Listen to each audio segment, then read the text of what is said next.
Good morning. I'm Assistant Secretary of State Karen Donfried, and I've returned to Kyiv to assure Ukrainians of the United States' steadfast support for your sovereignty, territorial integrity, and independence at this crucial time. In the telephone conversation last week between President Biden and Russian President Putin, both presidents pledged to have their teams follow up on the discussion. My visit here is part of that follow-up.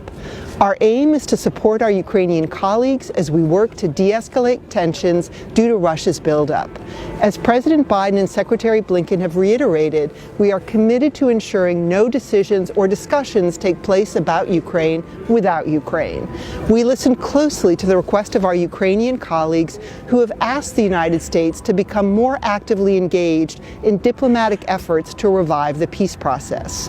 We are working closely with Ukraine and Russia to refocus their attention on implementing the Minsk agreements and to find a way to resolve the conflict peacefully.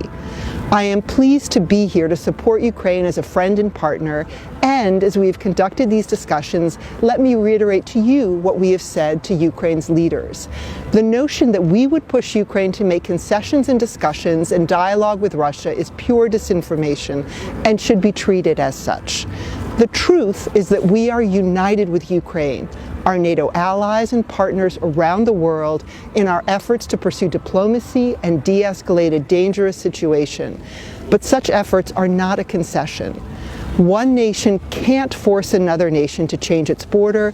One nation cannot tell another to change its politics, and nations can't tell others who they can work with.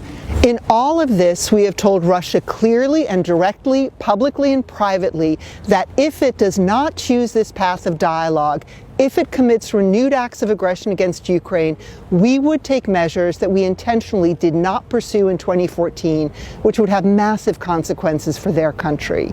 As I've done here in Kyiv, I will reinforce these messages in my discussions in Moscow and with our allies and partners later in this trip. Thank you.